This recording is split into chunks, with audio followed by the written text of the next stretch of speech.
സമൂഹത്തിനെന്നും അപമാനം, എന്നെ ഒറ്റപ്പെടുത്തുന്നു, എനിക്കാരുമില്ല, എൻ്റെ സ്വഭാവം ശരിയല്ല, ആരായിരിക്കും? വിനായകൻ. അങ്ങനെ അതിപ്പോ നമുക്ക് പറയാനായിട്ട് അങ്ങനെ തോന്നലുണ്ടോ ഇല്ലയോ നമുക്കറിയില്ലല്ലോ. വിനായകൻ തന്നെ പറഞ്ഞൊരു സ്റ്റേറ്റ്മെന്റ് ആണിത്. അപ്പൊ വിനായകൻ ഇത് പറയുമ്പം ഈ പടത്തിലോട്ട് നിങ്ങൾ വിനായകനെയാണോ ചൂസ് ചെയ്തത്? രണ്ട് പ്രധാനപ്പെട്ട കഥാപാത്രങ്ങളെ ഡിമാൻഡ് ചെയ്യുന്ന ഒരു സിനിമയാണ്. അതില് പിന്നെ ഒരു പ്രധാനപ്പെട്ട കഥാപാത്രമാണ് മമ്മൂക്കയിലോട്ട് എത്തി അദ്ദേഹം ചെയ്യാമെന്ന് തീരുമാനിച്ചത്. മറ്റൊരു കഥാപാത്രത്തെ ആദ്യം ചർച്ചകൾ പൃഥ്വിരാജ് ഉണ്ടായിരുന്നു. അദ്ദേഹമാണ് നമ്മളെ മമ്മൂക്കയിലോട്ട് എത്തിച്ചതും ഈ പ്രോജക്റ്റിന് വലിയ രീതിയിൽ സഹായമൊക്കെ സംഭവിച്ചത് അങ്ങനെയൊക്കെയാണ്. കാരണം അതുകൊണ്ടാണ് മമ്മൂക്കയിലോട്ട് പെട്ടെന്ന് എത്താൻ പറ്റിയതെന്നൊക്കെ തോന്നുന്നു. അപ്പോൾ നമ്മുടെ എൻ്റെ അല്ലാതെ ഒരു കോമൺ ഫ്രണ്ട് പിന്നെ വിവേക് രാമദേവൻ എന്നൊരു സുഹൃത്തുണ്ട്, CV സാരഥി, ഇവരൊക്കെ ത്രൂ വഴിയാണ് പൃഥ്വിരാജിലോട്ട് എത്തിയത്. അപ്പൊ ഇങ്ങനെയാണ് നമ്മുടെ ഒരു പോക്ക് നടന്നത്. അപ്പം ഇതിന്റെ ഷൂട്ട് സമയപ്പോഴത്തേനും ഈ പറഞ്ഞ ഒരു കഥാപാത്രം ചെയ്യാൻ ആരെ കൊണ്ട് ചെയ്യിക്കണമെന്ന് പല ചർച്ചകളും നടന്നു. അങ്ങനെ നടന്നപ്പോഴാണ് എൻ്റെ ഒരു അസോസിയേറ്റും ഇതുപോലെ വിനായകൻ ചേട്ടൻ്റെ കാര്യം പറഞ്ഞത്. അതൊരു എക്സൈറ്റിംഗ് ഐഡിയ ആയിരിക്കുമല്ലോ എന്നൊക്കെ തോന്നിയായിരുന്നു. അപ്പൊ അത് മനസ്സിൽ ഇങ്ങനെ കിടപ്പുണ്ടായിരുന്നു. അപ്പോഴാണ് ഒരു ദിവസം നമുക്ക് യാദൃശ്യമായിട്ട് ആൻഡോ ചേട്ടൻ്റെ അടുത്ത് ഇങ്ങനെ പറഞ്ഞു, എന്നെ ആൻഡോ ചേട്ടൻ വിളിച്ചപ്പോഴാണ് ഇങ്ങനെ പറഞ്ഞത്, നമുക്ക് ഇങ്ങനെ ഒരു കാര്യം പറയുന്നുണ്ട്, എങ്ങനെ ഉണ്ടായിരിക്കും എന്നിങ്ങനെ ചോദിച്ചത്.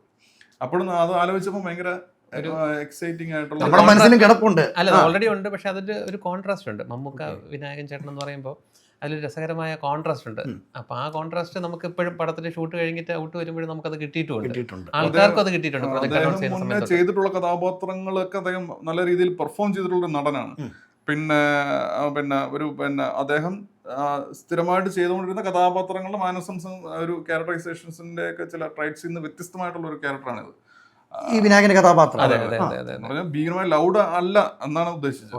അപ്പൊ അതുകൊണ്ട് അദ്ദേഹം അത് ചെയ്യുമ്പോൾ ഒരു പുതുമ ഉണ്ടായേക്കാം എന്നൊരു തോന്നലും ഉണ്ടായിരുന്നു. അപ്പൊ ഇങ്ങനെയുള്ള തോന്നലുകൾ കാരണം ഒരു എക്സൈറ്റിംഗ് ആയിട്ടുള്ള ഐഡിയ ആയിരിക്കാം അതെന്ന് തോന്നി. പിന്നെ നമുക്ക് എല്ലാം പ്രധാനപ്പെട്ട ഒരു സംഗതി, അദ്ദേഹം വളരെ സക്സസ്ഫുൾ ആയിട്ട് നിൽക്കുന്ന ഒരു മൊമെന്റ് ആണ് ജയിലറൊക്കെ. അപ്പൊ അങ്ങോട്ട് എത്തി അദ്ദേഹം ഓക്കെ പറയണം എന്നുള്ളത് വേറൊരു കടമയുണ്ട്. അതും ഇങ്ങനെ സംഭവിച്ചു. അതുകൊണ്ടാണ് പിന്നെ വിനായകൻ ചേട്ടനും ആ ക്യാരക്ടർ ട്രേറ്റ് ഇഷ്ടപ്പെട്ടു. കാരണം ചേട്ടൻ ഇതുവരെ ചെയ്യാത്തൊരു ക്യാരക്ടറാണ്. അപ്പോൾ ചേട്ടനും ആ ക്യാരക്ടറിൽ ഒരു ഹൈ കിട്ടിയായിരുന്നു. അപ്പോൾ മമ്മൂക്കയ്ക്ക് ഈ ക്യാരക്ടറിൽ അത്രയും സ്വീകാര്യത കിട്ടി, അതുപോലെ വിനായകൻ ചേട്ടനും ആ ക്യാരക്ടറിൽ ഒരു ഹൈ കിട്ടിയായിരുന്നു. ഈ വിനായകനെ മെയ്ക്കാൻ അല്ലെങ്കിൽ വിനായകനെ സെറ്റിൽ നോക്കാൻ ഭയങ്കര ബുദ്ധിമുട്ടാണോ? അവിടെ ഞാൻ അറിഞ്ഞു ജിതിൻ കെട്ടിയിട്ടാണ് അഭിനയിപ്പിച്ചത്. ശരിയാണ്, അത് അദ്ദേഹം വെറുതെ തമാശക്ക് പറയുന്നതാണ്. പിന്നെ നമ്മളിങ്ങനെ കുറെ ചർച്ചകൾ നടത്തി എങ്ങനെയാണ് ഇതിന്റെ പരിപാടി പോകണം എന്നൊക്കെ ഒരു ഇത്. അപ്പത്തേനും പുള്ളിയുടെ മാനറിസംസിൽ ഇങ്ങനെ ചില പ്രത്യേകതകളുണ്ട്. അത് നമ്മൾ അതിന് നമ്മുടേതായ രീതിയിലൊരു ഡിസൈൻ ചെയ്തിട്ടുണ്ട്. അപ്പൊ ഡിസൈനിങ് സാധനത്തിൽ നിന്ന് വിട്ടുപോയാൽ നമ്മളത് പറയും, എന്നേ ഉള്ളൂ. അത് അതിനകത്ത് വേറെ പരിപാടികളൊന്നും ഇല്ലായിരുന്നു. ചേട്ടാ അത് എങ്ങനെയെന്ന് പറയും, ഓക്കെ എന്ന് പറയാം, അത്രേ ഉള്ളൂ. അതാണ് കിട്ടിയിടലെന്ന് പറഞ്ഞത്. പിന്നെ ഈ പറഞ്ഞ മേയ്ക്കാനായിട്ട് നമുക്കൊരു ബുദ്ധിമുട്ടും നമ്മുടെ സെറ്റിൽ ഉണ്ടായിട്ടില്ല. നമ്മുടെ പേഴ്സണൽ എക്സ്പീരിയൻസിൽ അദ്ദേഹത്തിന് കുറെ സംശയങ്ങൾ കാണും. ഈ നേരത്തെ പറഞ്ഞതുപോലെ ഈ സംശയങ്ങൾ നമ്മൾ സാധാരണ എല്ലാ നടന്മാരിൽ നിന്നും പ്രതീക്ഷിക്കാവുന്ന തരത്തിലുള്ള സംശയങ്ങളായിരിക്കത്തില്ല. അത് അദ്ദേഹം വേറെ രീതിയിൽ അദ്ദേഹത്തിന് ചിന്തിച്ച് ഒരുപാട് സംശയങ്ങൾ ചോദിക്കും. മൈന്യൂട്ട് ചെറിയ ഡയലോഗ്സിൽ പോലും അദ്ദേഹം സംശയങ്ങൾ ചോദിച്ചുകൊണ്ടിരിക്കും. അതിന് നമ്മൾ പ്രോപ്പറായിട്ട് മറുപടി പറയുക എന്നുള്ള സാധനം മാത്രമേ ഉള്ളൂ. അല്ലാതെ വൈകുന്നേരം ഫോൺ വിളിച്ചും ഇങ്ങനെ ചോദിക്കും, അടുത്ത ദിവസം സീനിൽ ഇങ്ങനെയുള്ള സംഗതി ഉണ്ടല്ലോ, അതിങ്ങനെ ഉണ്ടല്ലോ, പിന്നെ അതിന്റെ കൊറിയോഗ്രാഫിയെ പറ്റിയൊക്കെ ഇങ്ങനെ ചോദിക്കും. അല്ലാതെ അതൊരു പ്രശ്നമായിട്ടല്ല ഞാൻ പറയുന്നത്, അദ്ദേഹത്തിന്റെ പ്രത്യേകതകളെ പറ്റി പറയുന്നതാണ്. ഇൻവോൾവ് ആണ്. അപ്പൊ അദ്ദേഹത്തെ കൺവിൻസ് ചെയ്യാൻ സാധിച്ചു കഴിഞ്ഞാൽ പിന്നെ നമുക്ക് പിന്നെ അങ്ങനെ നമ്മൾ കൺവിൻസ് ചെയ്തേ പറ്റൂ എന്നൊന്നുമില്ല. പക്ഷെ നമ്മളെ കൂടെ പറ്റുന്ന പോലെ പറയുക അദ്ദേഹത്തിന് എന്താണ്. പിന്നെ ഈ പറയുന്ന പോലെ അദ്ദേഹം തീരെ പിന്നെ ഒരു ദിവസം പനിയൊക്കെ പിടിച്ച് തീരെ വയ്യാതിരുന്നപ്പോൾ പോലും അദ്ദേഹം കൃത്യസമയത്ത് സെറ്റിലെത്തും. മമ്മൂക്കയും പറഞ്ഞിട്ടുണ്ട്. ഒരു ദിവസം ഇതുപോലെ തീരെ വയ്യാതിരുന്നപ്പോഴും അദ്ദേഹം വന്ന് റെഡിയാണ്. അപ്പൊ നമുക്കെല്ലാം അറിയാം അദ്ദേഹത്തിന് പനിയാണ്, ഫീവർ ആണെന്നുള്ള. അപ്പൊ നമുക്ക് തന്നെ പറഞ്ഞ് വേണമെങ്കിൽ ഇന്ന് എന്തായാലും പോയിട്ട് നാളെ വന്നാൽ മതി എന്ന് പറഞ്ഞു വിട്ടിട്ടുണ്ട്. കാരണം അദ്ദേഹം പിന്നെ ഒരു നടൻ എന്നുള്ള രീതിയിൽ കൃത്യമായിട്ട് 100% നമ്മുടെ സിനിമയിൽ അങ്ങനെ ആയിരുന്നു, നമ്മുടെ അനുഭവം അതായിരുന്നു. ബാക്കി ഇങ്ങനെ നിങ്ങളെ പറയുന്ന കാര്യങ്ങളാണ് അതൊക്കെ. നമുക്ക് നമ്മുടെ പേഴ്സണൽ എക്സ്പീരിയൻസ് ഷെയർ ചെയ്യാൻ പറ്റുള്ളൂ. അതെന്ന് പറഞ്ഞാൽ വിനായകൻ ചേട്ടനായിട്ട് അത്രയും വളരെ നല്ല രീതിയിൽ തന്നെയായിരുന്നു നമുക്കുണ്ടായ അനുഭവം. ഈ ക്യാമറയ്ക്ക് മുന്നിലും പിന്നിലുള്ള വിനായകൻ തമ്മിലുള്ള വ്യത്യാസം എന്തായിരിക്കും? മുന്നിലും പിന്നിലുള്ള വ്യത്യാസം എന്തായിരിക്കും എന്ന് വെച്ചാൽ, പിന്നിൽ എന്താണ് എന്നുള്ളത് നമുക്കിപ്പം എല്ലാവർക്കും പിന്നെ ഇന്റർവ്യൂസിലും അതൊക്കെ അദ്ദേഹം എക്സ്പ്രസ് ചെയ്യുന്നുണ്ട്, അദ്ദേഹം ആരാണ് എന്താണ് എന്നുള്ളത്. കൃത്യമായിട്ട് കഥാപാത്രത്തെ ഉൾക്കൊണ്ട് ചെയ്യുന്ന ഒരു നടനാണ്. അതെ. ഈ ലക്കിനൊരു ഫാക്ട് ഉണ്ടോ ഫിലിമില്? ഉണ്ട്. ലക്കിനൊരു ഫാക്റ്റ് ഉണ്ട്. അത് പിന്നെ അത് നല്ലതാണോ മോശമാണോ എന്ന് എനിക്ക് അറിഞ്ഞൂടാ. അതൊരു ഒരു കൈൻഡ് ഓഫ് റിയാലിറ്റിയാണ്. കാരണം ഒന്ന് ചിന്തിക്കുമ്പം മമ്മൂക്ക വിനായകൻ കോമ്പിനേഷൻ വരാനും അല്ല ഈ ഒരു പടം നമ്മളിപ്പം ചുമ്മാ എന്താ പറയുന്നത്, നമ്മളിപ്പോ ഒരുപാട് ടെക്നീഷ്യൻസ് ഉണ്ട്. ക്രിയേറ്റിവിറ്റി എന്ന് പറയുന്ന സംഗതി പിന്നെ നമ്മള് പിന്നെ ഒരു A to B എന്ന് പറയുന്ന 2 പോയിന്റ്സ് ഉണ്ടായിരിക്കും ഇപ്പോഴും. ഒരു ഫിക്ഷനിൽ നമ്മളൊരു എഴുത്തിലാണെങ്കിലും സിനിമയിലാണെങ്കിലും പെയ്യുന്ന ബിയിലൂടെ നമുക്ക് N ടൈപ്സ് ഓഫ് പാത്തിലൂടെ പോകാം. അപ്പം അതിലേത് പാത്തിൽ കൂടെ പോകണം എന്നുള്ളത് നമ്മൾ ജഡ്ജ് ചെയ്യുന്നു. ഈ ജഡ്ജ്മെന്റ് കൊണ്ട് ഈ പറയുന്ന ഓപ്ഷൻസും ഉണ്ട്. ഇത് രണ്ടുമാണ് ക്രിയേറ്റിവിറ്റിയുടെ ഏറ്റവും ബേസിക് ആയിട്ടുള്ള ഒരു അൽഗോരിതം എന്ന് ഞാൻ വിശ്വസിക്കുന്നു. അപ്പോൾ നമ്മളിപ്പം ചിലപ്പോൾ നേരിട്ട് നമ്മളിപ്പം കണ്ടുകൊണ്ടിരിക്കുന്ന 100 കണക്കിന് പേരിൽ ഒരാളെടുത്ത് നമ്മളിങ്ങനെ പ്ലോട്ടിങ്ങിനാണെന്ന് പോകുമ്പോൾ അദ്ദേഹം തരുന്ന ഒരു സജഷനിൽ നിന്നായിരിക്കും നമുക്ക് ചിലപ്പോൾ നമ്മുടെ പരിപാടി മൊത്തം മാറുന്നത്. അതൊരു ലെക്കാണല്ലോ. അപ്പോൾ നമ്മൾ സെറ്റ് ചെയ്ത് വെച്ചിരിക്കുന്ന കുറേ ഡിസൈൻസ്, കുറേ ഓപ്ഷൻസ് ഉണ്ടായിരിക്കും. ഇതല്ലാതെ ഒരു ഓപ്ഷൻ കിട്ടുമ്പോൾ അത് ചിലപ്പോൾ ഇതിനേക്കാളെല്ലാം എക്സൈറ്റിംഗ് ആയിരിക്കും.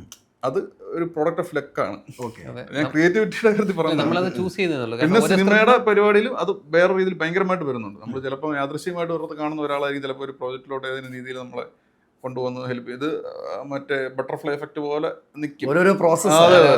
അൾട്ടിമേറ്റ്ലി നമ്മുടെ കയ്യിലുണ്ട് നമ്മൾ ക്രിയേറ്റ് ചെയ്യുന്ന ഒരു സാധനം അതിന്റെ ഒരു ക്വാളിറ്റിയും തന്നെ ആയിരിക്കും ഇതിനെയൊക്കെ ഡിസൈഡ് ചെയ്യുന്നത്. എന്നാൽ പോലും അതിലോട്ട് നമ്മുടെ കയ്യിലിരിക്കുന്ന സാധനം നല്ലതാണ് എങ്കിൽ പോലും അത് കൃത്യമായ ഒരു സ്ഥലത്തോട്ട് ലാൻഡ് ചെയ്യുക, കൃത്യമായിട്ട് രീതിയിൽ അതിന് പ്രോഗ്രഷൻ സംഭവിക്കുക എന്നൊക്കെ പറയുന്നത് വേറെ കുറേ അഡീഷണൽ ഫാക്ടേഴ്സിനെ ഡിപ്പെൻഡ് ചെയ്തായിരിക്കും ഇരിക്കുന്നത്. അപ്പൊ അതിൽ കുറേ ലെക്കൊക്കെ കയറി വരും. പെർഫെക്റ്റ് പ്ലേസ് എന്നൊക്കെ പറയുന്ന പോലെ റൈറ്റ് ടൈമിൽ നമുക്ക് അത് കിട്ടുക എന്നുള്ളത് ഒരു ഭാഗ്യമാണ്. അത് ഐഡിയലി നല്ലതാണോ അല്ലയോ എന്നുള്ളത് വേറെ സംഗതി. അതൊരു റിയാലിറ്റിയാണ്. ഈ ജിതിന്റെ ശബ്ദം ഷൈജു കുറുപ്പിന്റെ ശബ്ദമായിട്ട് സാമ്യം ഉണ്ടെന്ന് പറഞ്ഞു.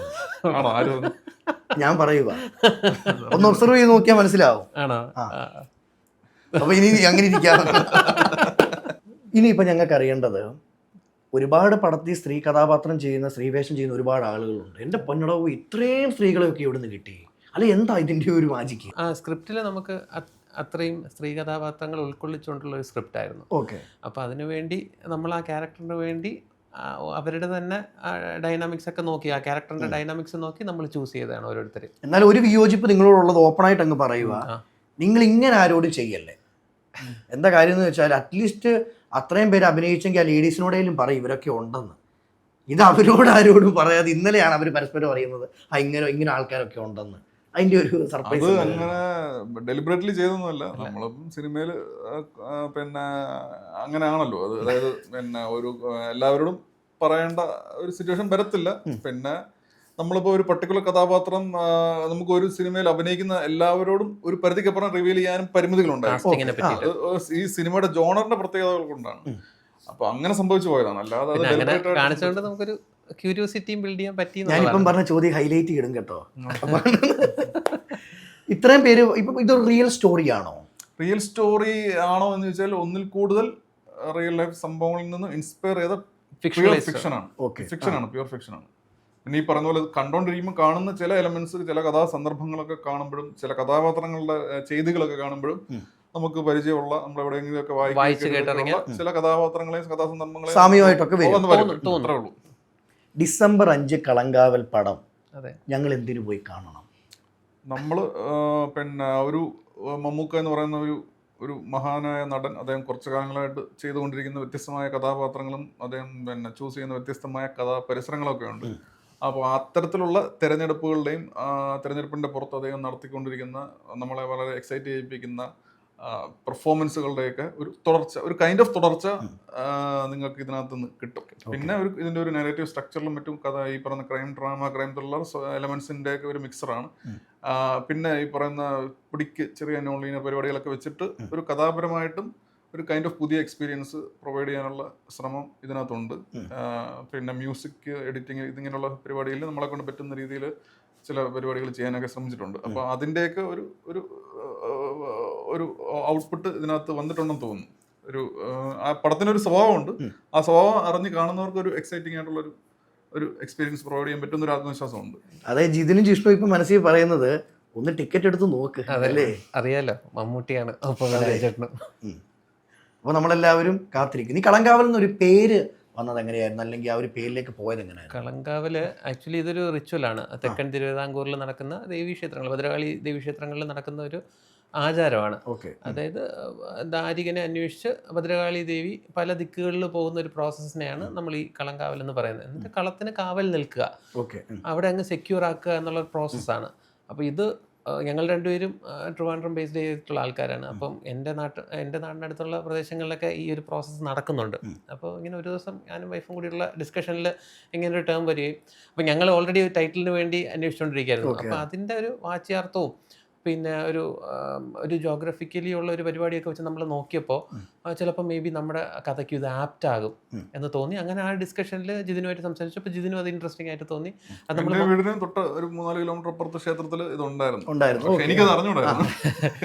അനൗൺസ് ചെയ്തപ്പോ അവര് വിളിച്ചു പറഞ്ഞു ഇവിടെ നമ്മൾ നടത്തുന്നുണ്ട് വരുമോന്നൊക്കെ ചോദിച്ചു. അറിഞ്ഞിട്ടൊക്കെ കളങ്കാവല് ഇപ്പം അടുത്ത ദിവസം ഉണ്ട്, പിന്നെ വരാവോ എന്നൊക്കെ ചോദിച്ചു. അപ്പൊ ഞാൻ അവിടെ നാട്ടിലില്ലായിരുന്നു. അപ്പോഴാണ് ഞാൻ ഇത് ദേവീക്ഷേത്രമാണല്ലോ അവിടെ ഉണ്ടല്ലേ ഇവൻ പറയുമ്പോഴാണ് ഇങ്ങനെ ഞാൻ അറിയുന്നത് ആ ഒരു സംഗതി ഉണ്ടായിരുന്നു. ഇതൊരു കുറച്ച് ഏലിയൻ പരിപാടി ഉണ്ട്. അതെ, ടൈറ്റിൽ ഭയങ്കര ഏലിയനേറ്റഡ് ടൈറ്റിലാണല്ലോ. കാരണം ഭൂരിഭാഗം മലയാളികൾക്ക് സാധ്യത ഇല്ലാത്ത ഒരു ടൈറ്റിലാണത്.